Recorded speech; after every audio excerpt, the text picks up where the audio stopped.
네, 블록체인 나우 잠깐의 쉬는 시간을 갖고 4부로 다시 돌아왔습니다. 안녕하세요. 아나운서 김대은입니다. 안녕하세요. 아나운서 이은주입니다. 네, 은주 씨. 네. 저희 오늘 되게 반가운 얼굴이 또 찾아오셨잖아요. 네, 지난주에 못 뵈가지고 약간 얼굴을 까먹을 것 같아 했는데 또 짠하고 까먹을 것 오셨어요. 같아 이러면서 짠하고 나타나셨습니다. 네, 오늘도 좀 이렇게 투자 관련된 이야기 해볼 것 같은데 요즘 투자 좀 활발하고 계시죠?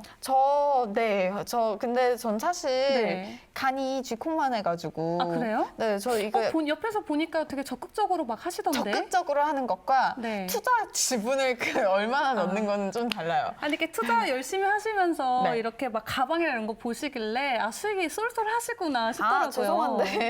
저 그냥 보기만 한 거예요. 눈으로 보는 아이쇼핑. 거예요. 아이쇼핑이시구나. 네, 저는 갖고 싶은 물건이 생기면 한 1년 정도 고민을 하고 내가 1년이요? 과연 진짜, 진짜로요. 어. 네. 내가 진짜 이게 나한테 과연 갖고 싶은 걸까? 진짜 내가 그럴까? 아, 이게 나한테 진짜 필요할까? 내가 네. 향후에 이거를 몇 년을 들 수 있을까? 막 이런 고민들을 하거든요. 그래서 어떤 말씀을 드리려고 하냐면요. 네. 여러분. 대형 메이저 코인들 사잖아요. 그럴 때 약간 이런 마음으로 사셨으면 좋겠어요. 어떤 마음이죠? 그러니까 좀 저가에 매집을 했다. 아니면은 우리 그 5월, 4월 상승장에 물렸다. 네. 이랬을 때 지금 손절 쳐야 되나 어떡하지라고 하기보다는 1년, 2년을 생각했을 때 내가 얘네를 들고 갔을 때 얘네가 나한테 더 큰 수익을 줄 수 있을까? 이미 솔직히 만약에 600만 원 넣었는데 300만 원 손실 봤으면은 손절 치고 나오기 너무 아깝잖아요. 그러면 저처럼 고민하다가 그래 들고 가보자. 상승장 한 번 더 오겠지. 지금 저희가 계속 뉴스에서 전달드리다시피 모든 전문가들이 11월 뭐 연말에 상승장 온다고 이야기를 하니까 그렇게 조금 마음을 좀 편하게 가지시는 것도 좋을 것 같아요. 이미 일어난 일에 대해서는 마음 쓰려봤자 혼자 스트레스만 받으시니까요.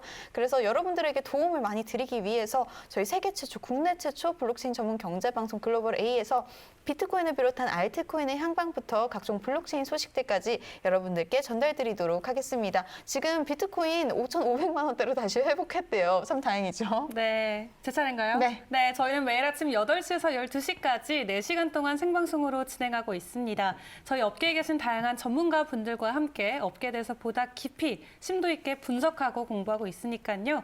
놓치지 말고 여러분 꼭 함께 하셔서 수익 거두시길 바랍니다. 네, 저희 올레TV에서는 187번, 현대 HCN에서는 417번, 그리고 유튜브에서는 블록체인 나우라고 검색을 하시면 실시간으로 스트리밍을 하고 있는 저희를 만나보실 수 있으십니다. 댓글로 달아주시면 활발히 저희가 또 댓글에 코멘트를 달거든요. 아까 확인을 해보니까 댓글에 되게 좋은 댓글이 달렸더라고요. 암호화폐 관련 시황 프로그램이 나오다니 가상화폐의 미래가 매우 밝습니다. 매우 기대됩니다. 이렇게 남겨주셨는데요. 그렇게 생각해 주셔서 정말 감사합니다. 저희도 그만큼 기대에 반영하도록 노력을 정말 많이 하고 있어요. 네, 그러면 저희는 이제 어떤 분을 모셨는지 본격적으로 블록체인 나우 4부 시작해 보겠습니다.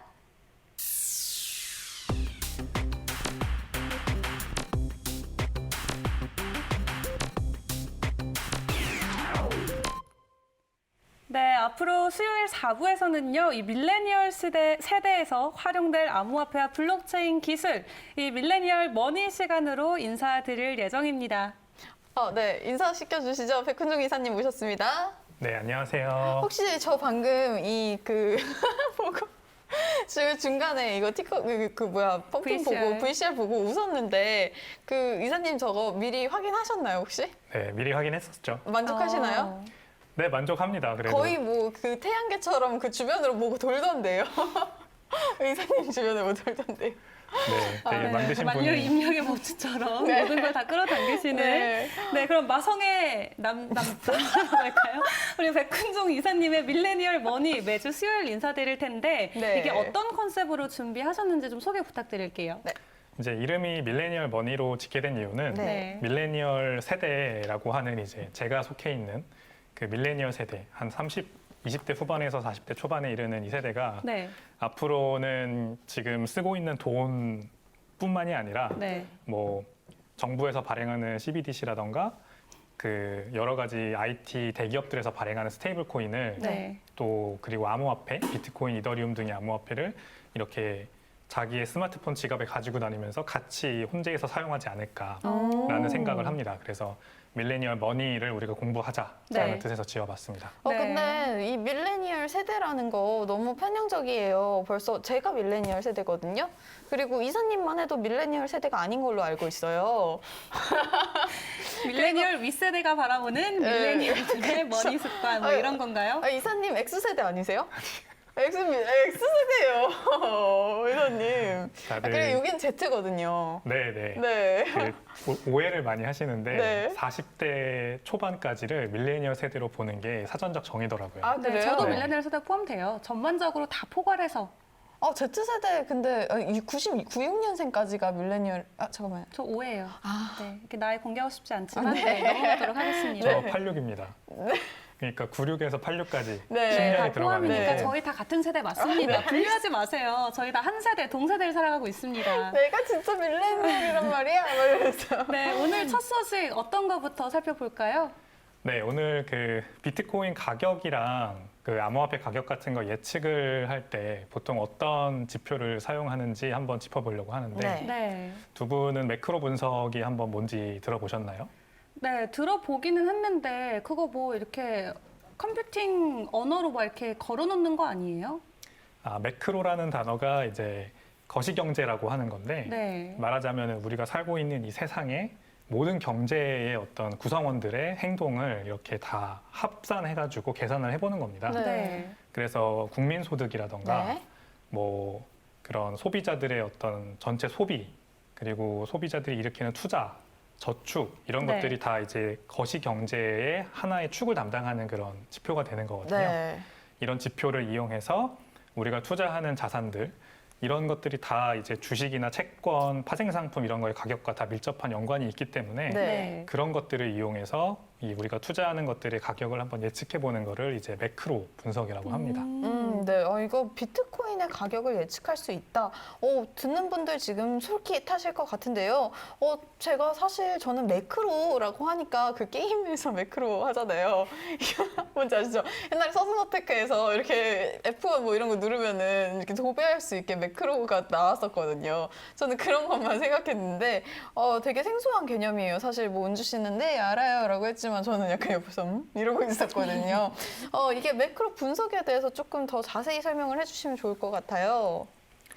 이제 거시경제를 분석하는 것과 네. 기존에는 마이크로 분석이라고 해서 미시경제를 분석하는 거 네. 이렇게 경제학에는 두 가지가 네. 존재를 하는데 쉽게 생각하시면은 우리가 주식 투자를 할 때 네. 네. 회사의 재무제표를 들여다보고 네. 그 회사의 뭐 경영진의 자질을 평가한다던가 그렇죠. 이렇게 바텀업 방식으로 분석해 올라가는 게 이제 마이크로 네. 미시경제 분석 방식이고 네. 그거보다 더 큰 단위에서 국가 단위의 경제 그리고 뭐 전 세계 지구촌 단위의 경제 이런 식으로 분석을 해 나가는 게 매크로 방식이라고 할 수 있어요. 네. 네. 그래서 아까 말씀하신 매크로 돌린다라는 표현이 거기서 나온 게 맞아요. 네. 대량 데이터, 그래요? 대량 데이터를 네.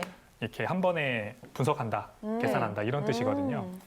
근데 이제 비트코인도 결국에는 어떤 그 굵직하게 보면은 투자 자산 중에 하나이기 때문에 그렇죠. 네. 이렇게 거시 경제적으로 어떤 이벤트가 발생할 때 이 비트코인과 전체 암호화폐 시장이 어떻게 영향을 받을까 우리가 예측해 네. 볼 수 있겠죠. 네. 네, 그렇다면 이게 사실 어떤 경제를 예측한다는 게 어떤 지표나 좀 이렇게 도구나 툴 같은 게 없이 저희가 좀 계산할 수 없는 거잖아요. 그렇다면 이 매크로로 활용되는 요소들은 정확히 어떤 부분이 있는 거예요? 매크로 거시 경제 분석을 할 때는 가장 대표적으로는 금리를 일단 봅니다. 아, 그래서 요즘 뭐 미 연준의 파월 의장이 얘기하는 거에 대한 관심이 모두가 다 집중을 하고 있잖아요. 그렇죠. 네. 그게 이제 바로 그런 부분인데 금리가 올라간다, 금리가 내려간다 이런 거가 이제 뭘 의미하냐면 일반적으로 우리가 앞으로 미래의 경기를 낙관할 때는 국채 같은 안전자산에 투자하는 거를 즐겨요, 사람들이.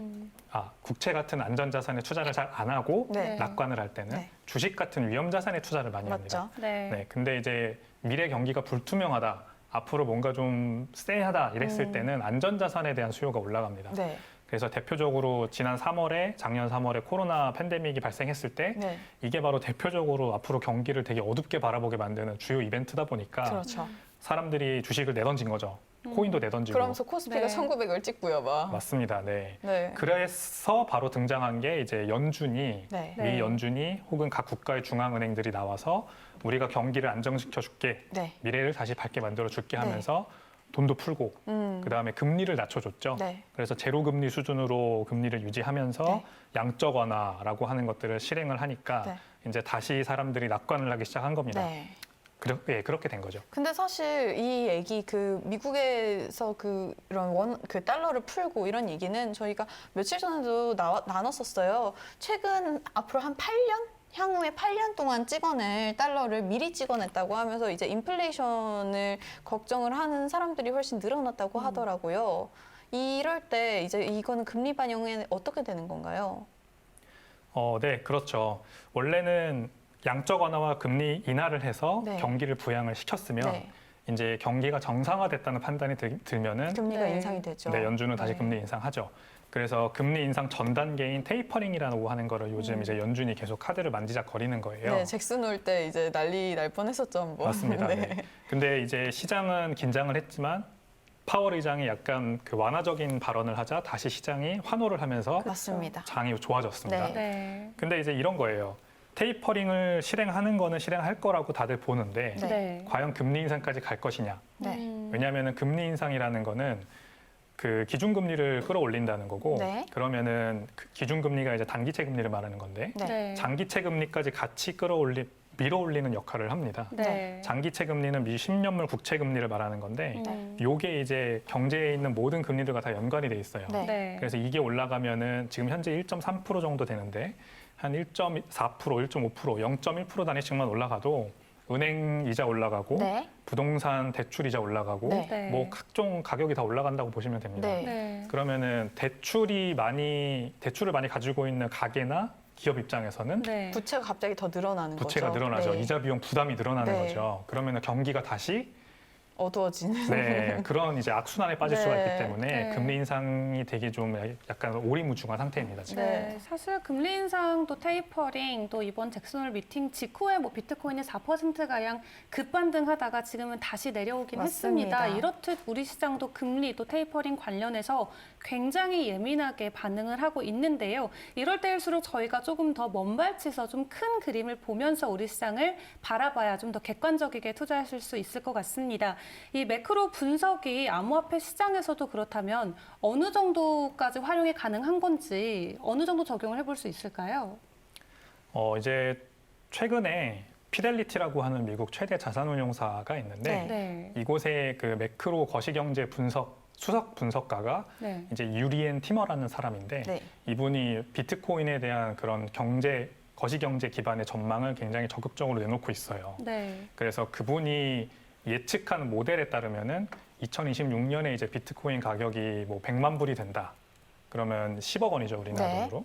지금 현재 수준보다 20배가 올라가는 건데 네. 네. 그렇게 예측을 하셨고 그분이 그 모델을 만들 때 어떤 참고한 모델이 이제 우리가 유명한 그 스탁 투 플로우 모델이라고 합니다. 네. 플랜 B라고 하는 사람이 그 저량 유량 비율을 이용해 가지고 만든 그 비트코인의 그 공급량 감소가 결국 가치 상승을 이끌어올 것이다. 네. 네. 라는 거를 회귀 분석을 이용해서 이제 정량화한 모델이죠. 네, 근데 피델리티가 비트코인 1억 달러 예상했잖아요. 근데 이에 따라서 한 어떤 개인은 그렇다면은 이 비트코인이 1억 달러를 가게 되면 시가총액이 2,100조 달러가 되는데 이 전 세계 총 자산이 418조밖에 안 되는데 비트코인만 2,100조라고 이게 말이 되나 하시는 분도 있거든요. 이게 수치적으로 현실 가능성이 있는 부분인가요?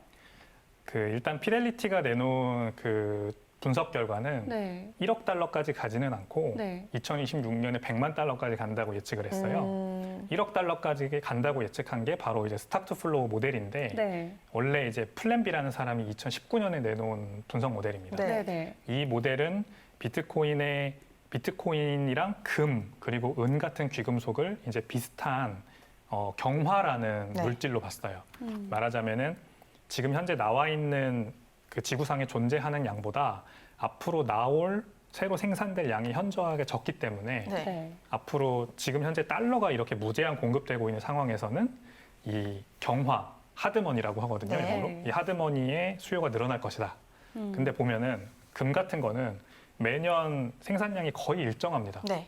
100이 생산되면 내년에도 100이 생산된다고 볼 수 네. 있는데 비트코인은 우리가 잘 알듯이 4년에 한 번씩 오히려 반으로 줄어들죠. 그렇죠. 그러니까 금도 지금 이렇게 꾸준히 늘어나는데 가격이 올라가는데 네. 비트코인은 주는데 줄어드는데 가격이 안 오를 수가 없다. 안 오를 수가 가격이. 없다. 더 급격하게 오를 것이다. 그렇죠. 아. 그러니까 1억 불까지 간다는 그런 좀 약간 허무맹랑한 숫자가 나오는 거죠. 아, 네. 35년까지 1억 달러라. 그럼 네. 지금도 결코 높은 수치가 아니잖아요. 그렇죠. 들어가셔야 될 것 같은데.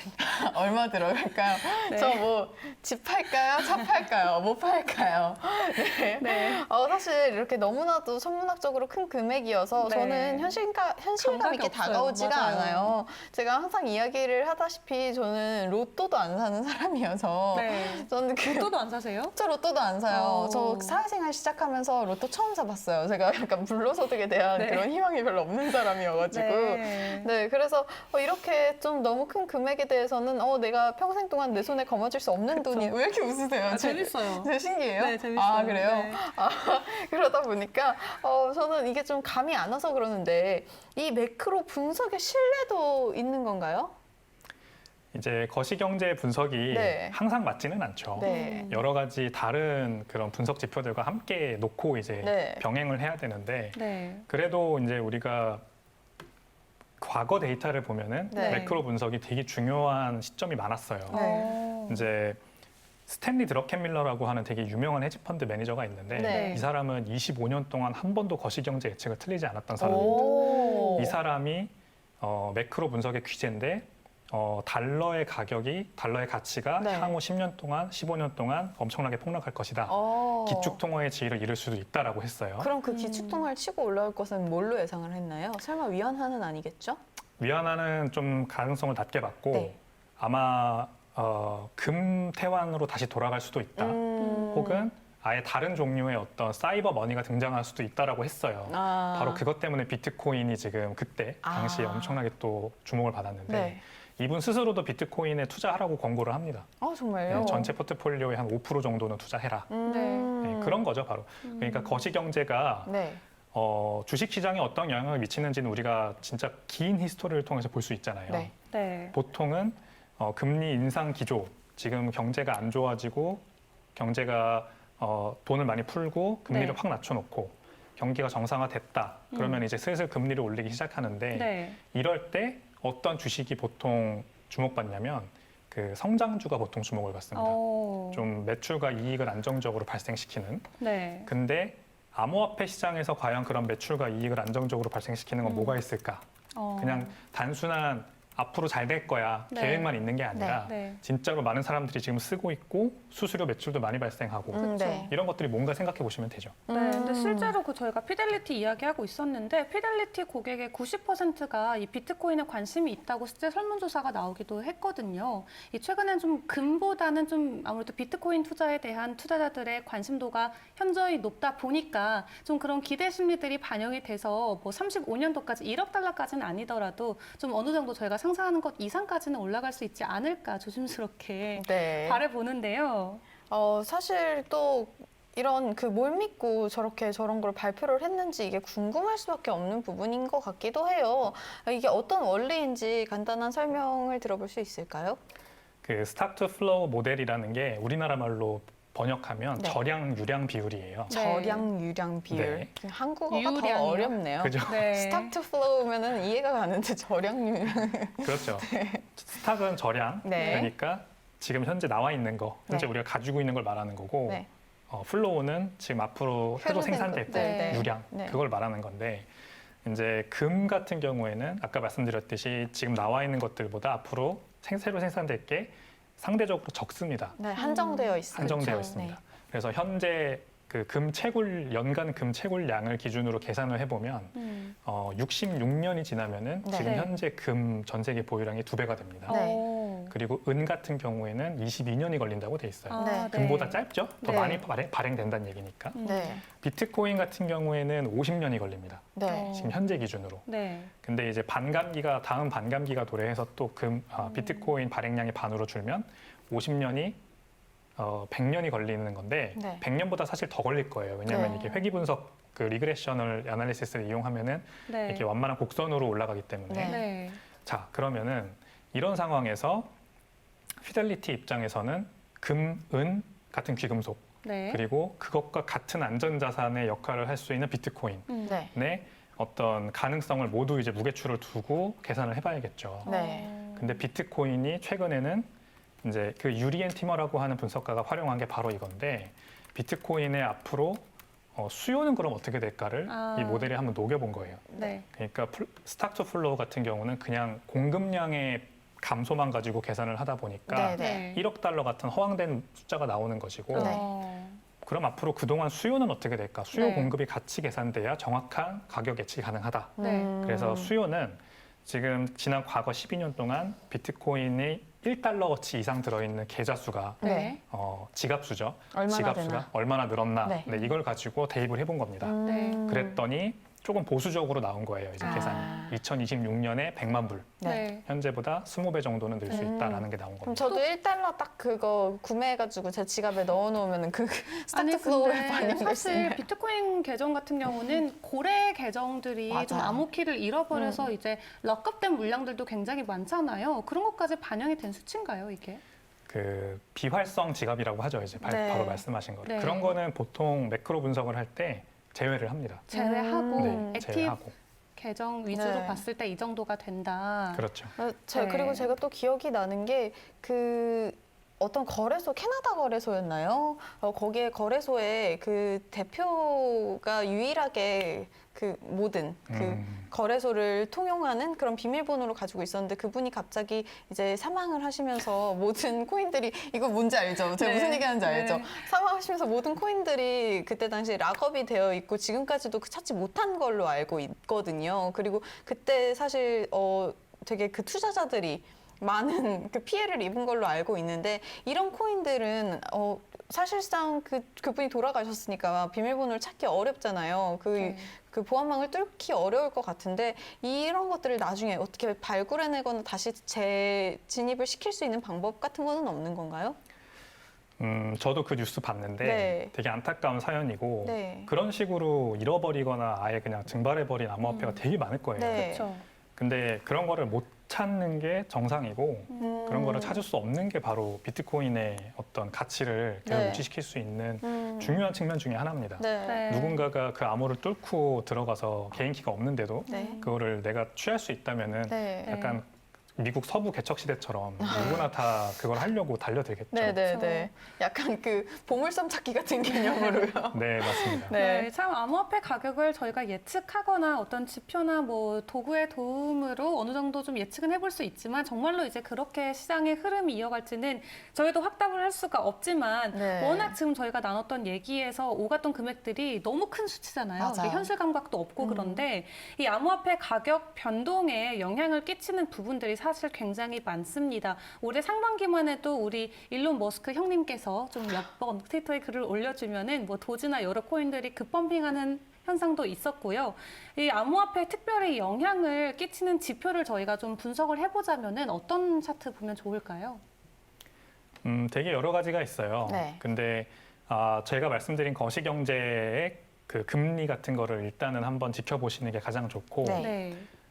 향후 이제 앞으로 테이퍼링이 실행되고 금리 인상까지 한다 뭐 이런 얘기가 나올 때마다 아마 주식 시장과 코인 시장이 둘 다 들썩들썩 할 겁니다. 네. 네. 그럴 때 물론 이제 동조화라고 해서 주식 시장과 코인 시장이 둘 다 위험 자산군에 속하기 때문에 같이 이제 테이퍼링이나 금리 인상 얘기가 나오면 내려갔다가 네. 다시 좀 비둘기적인 발현이 나오면 올라갔다가 하는 그렇죠. 그런 동조화 현상을 보일 네. 텐데 아마 비트코인은 조금 떨어져서 비트코인 및 기타 되게 매출과 이익이 안정적으로 발생하는 알트코인이라고 할게요. 네. 네. 걔네들은 그런 상황에서 오히려 더 주목받을 거라고 저는 생각을 합니다. 네. 그러면 또 다른 지표들은 뭘 볼 수 있느냐?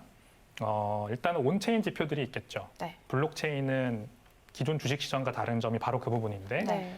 그 비트코인의 이동이나 어떤 지갑들의 뭐 생김이라던가 없어짐 같은 것들을 온체인 지표를 분석하면 체인얼리시스나 네. 뭐 글래스노드 네. 아니면 크립토퀀트 같은 것을 통해서 네. 실시간으로 볼 수 있기 때문에 네. 그런 것들을 이용해서 추세를 우리가 파악할 수 있어요. 네네네. 되게 쉽게 파악할 수 있고 또 뭐 바텀업 방식이 있겠죠. 제가 네. 아까 잠깐 말씀드렸지만 그러면은 어떤 뭐 요즘은 너무 핫한 엑시 인피니티 같은 거 네. 네. 도대체 사람들이 이걸 왜 쓸까? 네. 게임도 직접 해보고 네. 그리고 이 회사의 역량, 재무제표 같은 것들도 한번 받아서 분석해보고 이런 이제 바텀업 방식도 해봐야 네. 다 혼합을 해서 이제 완벽한 결과를 자기만의 결과를 도출할 수 있을 거라고 생각합니다. 웨일 알러트 같은 것도 뭐 상용이 되나요? 네, 웨일 얼러트 되게 좋은 저도 이용하는 툴인데 아. 대량의 USDT 같은 거 스테이블 네. 코인이 거래소로 입금됐다. 네. 그러면 뭘 의미할까요? 그러면 이제 그게 곧 이제 쓰여진다는 네. 거죠. 그렇죠. 그걸로 네. 뭔가 사겠다는 그렇죠. 의미로 네. 해석할 수가 있겠죠. 맞습니다. 네. 네. 그럼 우선 잠깐만요. 마지막으로 어떤 얘기? 엑시 얘기하시죠? 네. 제가 엑시를 보면서 이거는 네. 그냥 정말 제 개인적인 의견이에요. 제 네, 개인적인 뭐죠? 왜냐면 저는 게임 업계에서도 이제 전문가시잖아요. 지금 일을 하고 네, 있잖아요. 네. 그래서 어제도 여기 퇴근하고 막 후다다닥 하고 집에서 아직 거기는 재택이라서 네네. 게임 컨텐츠를 찍었는데 네. 요즘 게임들이 워낙 게임 산업들이 너무 커지고 있어요. 최근에 네. 이제 열렸던 게임 컨퍼런스가 굉장히 큰 게 열렸었거든요. 어떤 거요? 제가 그 이름을 까먹었는데 네. 거기에 이제 굉장한 게임 호재들이 있으면서 펄어비스나 네네. 뭐 그런 우리 주 게임 종목들 블루홀 지금 뭐죠? 그 상상된 배틀그라운드? 배틀그라운드요? 네, 배틀그라운드 회사 이름이 뭐였죠? 크래프톤? 크래프톤 맞아. 크래프톤. 네, 그 크래프톤 뭐 이런 그 펄어비스, 스마일게이트 뭐 이런 회사들까지 싹 다 네. 출전을 해서 모든 이런 게임의 전반적인 대형 호재들을 뿌렸습니다. 이렇게 게임들은 나날이 좀 좋게 더 프로그램이 더 좋고 더 현실감 있게 올라가는데 그거에 비해서 제가 느꼈을 때 엑시 같은 경우에는 아직 한 15년 전 제가 주니어 네이버 할 게임 때쯤에 퀄리티가요? 네, 게임 퀄리티가 주니어 네이버 할 때쯤에 그런 퀄리티처럼 느껴졌었어요. 이렇게 말씀드려도 되는 건지 모르겠지만 그냥 제가 느끼기엔 갑자기 그래요. 저격을. 아니 저격이 아니라 그냥 네.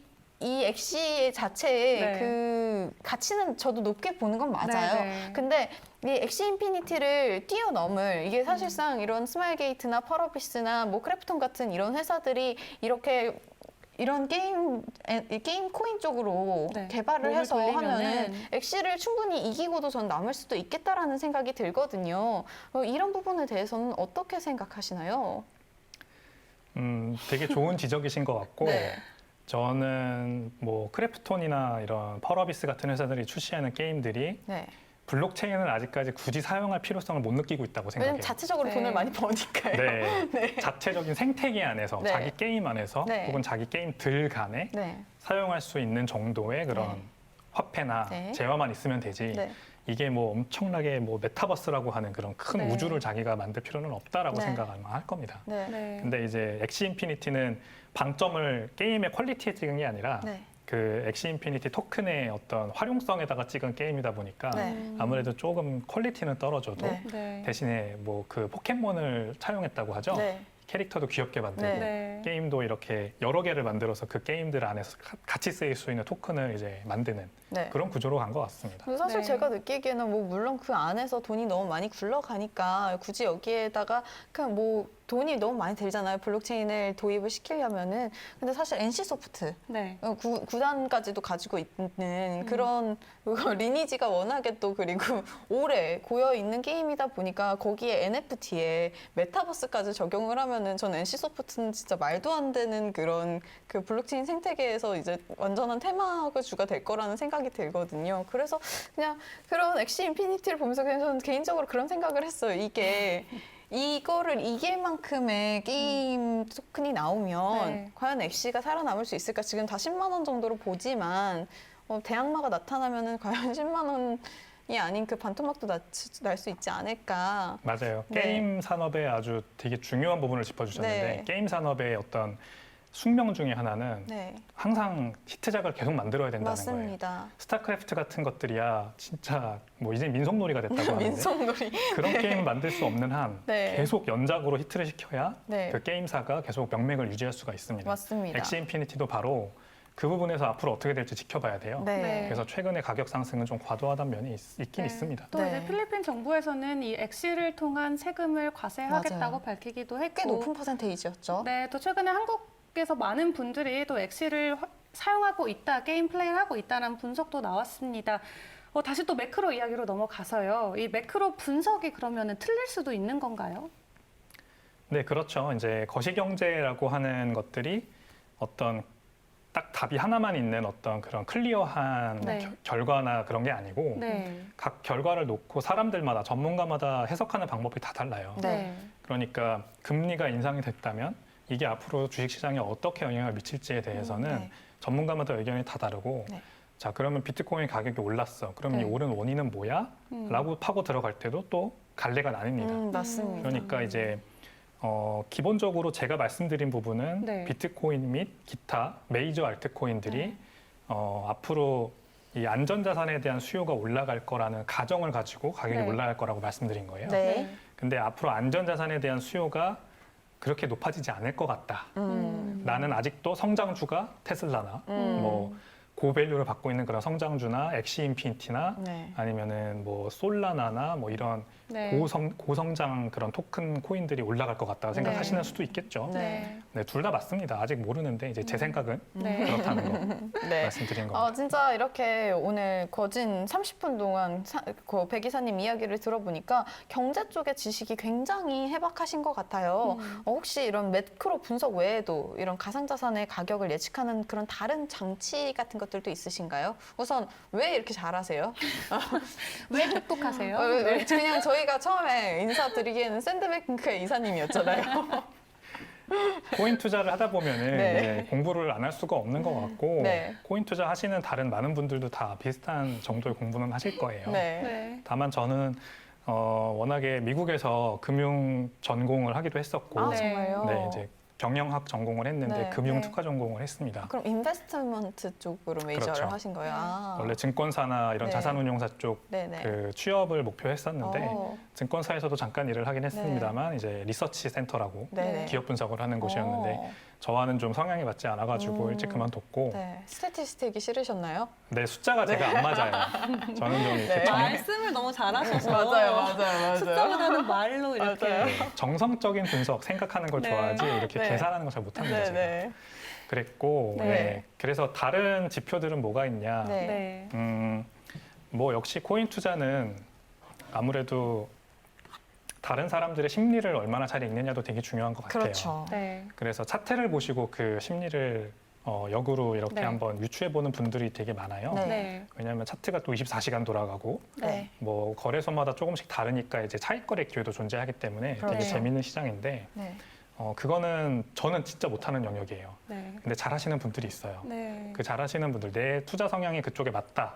나는 심리를 잘 읽는다. 네. 어떤 장대 양봉이 떴을 때 이 양봉이 의미하는 게 뭔가 네. 추세적으로 사람들이 이제 살려고 하는 거다라는 딱 생각이 드시는 분이라면 차트 분석도 같이 병행해서 투자하시면 좋을 것 같고 네. 저같이 잘 안 된다 그런 게 네. 잘 모르겠다 하시는 분들은 무지성. 적립식 매수 무지성. 네. 그냥 꾸준히 사는 적립식 매수를 하는 게 좋습니다. 아, 약간 적금처럼 담는 거 얘기하시는 건가요? 그렇습니다. 근데 네. 그런 식으로 적금처럼 담으면 사실 메이저 코인들 말고는 알트코인에 진입하는 거는 조금 리스키하잖아요. 맞아요. 이제 알트코인들 중에서도 네. 되게 성장성이 담보된 그런 내가 생각했을 때는 네. 네. 굉장히 클리어하게 여긴 잘 될 것 같다라고 하는 것들을 선별해내면은 네. 그것도 가능하죠. 네. 근데 코인 시장에는 제가 봤을 때는 그런 게 많이 없고 주식 시장에는 많이 있습니다. 되게 네. 스몰캡 밸류 주식이라고 하죠. 네네네. 네. 그런 숨겨진 진주 같은 애들. 네네네. 코인 시장에서도 저평가된. 저평가된. 네. 코인 시장에도 그런 것들이 있는지 네. 뭐 우리나라에서 해시드 같은 곳들이 이제 그런 곳들을 잘 발굴하는 아, VC로 네네네. 유명하잖아요. 네. 뭐 그런 곳들에서 어떤 얘기가 나오는지도 좀 귀추를 주목을 해보시고 네. 제가 최근에 이제 그 저희 투자자들한테 제가 좀 한번 소개해드린 건데 네. 메살이라는 곳이 있습니다. 네. 메살이 메살. 리포트라는 걸 발행하는 네. 리서치 기관인데 음. 여기에서 벤처 캐피탈처럼 투자하기라고 하는 보고서를 얼마 전에 짧은 걸 냈어요. 네. 네. 근데 이제 메살이에서 홈페이지 들어가 보시면 MESSRI인데 여기에 들어가 보시면 이제 상위 벤처 캐피탈들이 가지고 있는 상위 30개 유망 투자 종목이 있습니다. 네. 리스트를 공짜로 공개를 하는데요. 네. 여기에 아마 처음 들어보시는 코인들 되게 많을 거예요. 어떤 대표적으로 어떤 코인들이 있나요? 대표적으로 뭐 스마트 컨트랙트 기반, 네. NFT 기반, 디파이 기반 네. 이렇게 다 나눠져 다 있어요. 나눠져서 네. 근데 뭐 몇 살? 메살이라는 메살이? 곳이에요. 네. 대표적으로 니어 프로토콜 네. 이런 거 들어보셨나요? 네, 들어봤어요. 잘 아시네요. 저는 이거 보기 전에 처음 들어본 곳이었는데 네. 이제 스마트 컨트랙트 분야에서 뭐 저 코스모스나 솔라나나 네. 이더리움 같은 것들을 좀 대항마로 이제 네. 떠오르고 있다 이러더라고요. 네.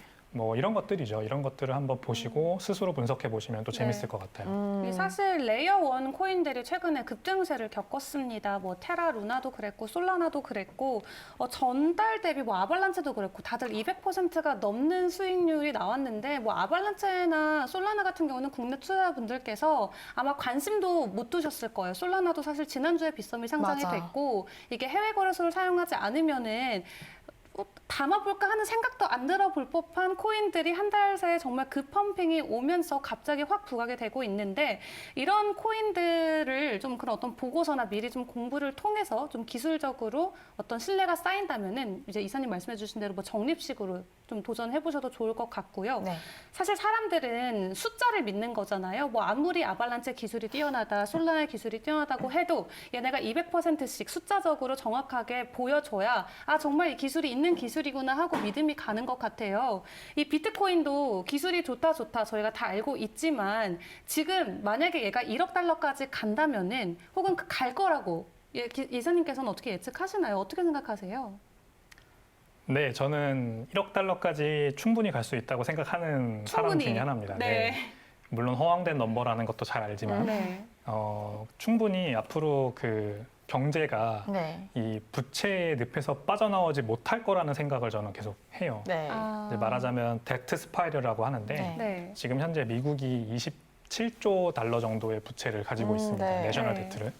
그 내셔널 데트가 신규 부채 발행을 안 하더라도 2029년 정도가 되면은 87조 달러가 된다 그래요. 오. 그러니까 이자가 복리 효과를 낳아서 계속 늘어나는 거죠. 네. 원금이.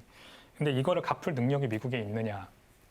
쉽지 않고 네. 지금 뭐 바이든 정부도 그렇고 인프라 빌이라고 해가지고 뭐 1조 달러짜리 통과시키고 3조 달러짜리가 이제 또 통과되고 네. 그러니까 계속 정부 연방 부채가 늘어나거든요. 네. 네. 이런 거에 대한 이자 비용을 감당할 수 없습니다 이미. 네. 충분히 그렇고 그걸 감당하기 위해서 결국 할 수 있는 건 연방 정부가 할 수 있는 건 계속 제로금리 유지하는 거. 네. 그러면서 장기채 금리는 뛰어나가게 그냥 놔두는 거 인플레이션과 함께. 네. 그래서 네. 물가 상승을 일부 용인하면서 단기채 네. 금리는 잡아놓고 네. 계속 뭐 비주기적인 발언과 외파적인 발언을 섞어서 이렇게 연준이 내놓는 걸 반복할 거예요. 네. 네. 그러면은 사람들이 미국 정부에 대한 신용이 떨어집니다. 그렇죠. 그러면은 국채에 더 이상 사람들이 투자하고 싶어 하지 않죠. 네. 국채의 금리도 낮잖아요. 네. 네. 1.3%인데 네. 실질 금리는 마이너스예요. 네. 명목 금리가 그 네. 정도니까.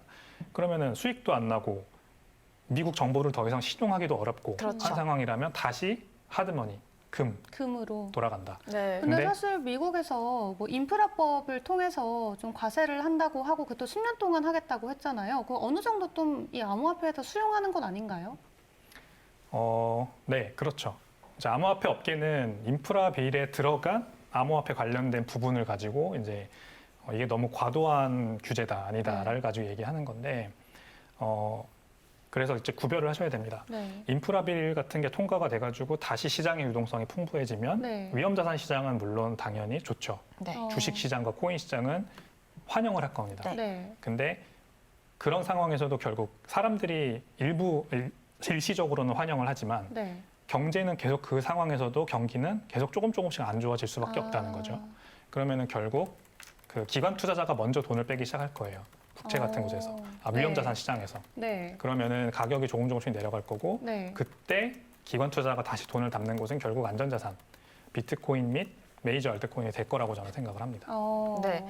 그러면 사실 이게 암호화폐 시장이 정말 예측이 어려워요. 뭐 아까 뭐 이런 숫자 아니면은 뭐 진짜 이 프로젝트의 향방 가능성 뭐 이런 것들에 대해서 이야기를 하셨지만 제가 사실 요즘 무지성 투자를 하고 있거든요. 무지성 매수를 하고 있거든요. 요즘 돌아가면서 알트들이 약간 순서대로 펌핑이 네. 오고 있잖아요. 네. 그러면은 저는 무지성으로 어떤 걸로 사세요? 그냥 그- 사세요? 아니요 거래소로 사죠. 원화로. 그러니까 그 선택의 종목 그 선택의 아. 이유가 있을 거죠. 어떤 분들은 이름 보고 기준. 이름이 예쁘면 들어간다 이런 분도 계시더라고요. 저도 사실 이름 예뻐서 그리고 제가 쓰는 향수랑 같아가지고 루나를 사고 싶었는데요. 네네. 그래서 잠깐 접어뒀고요. 네. 저는 그래도 좀 차트를 조금 봐요. 차트를 좀 보고 네. 얘네가 돌 무지성은 사이클 아니시네요. 네. 네.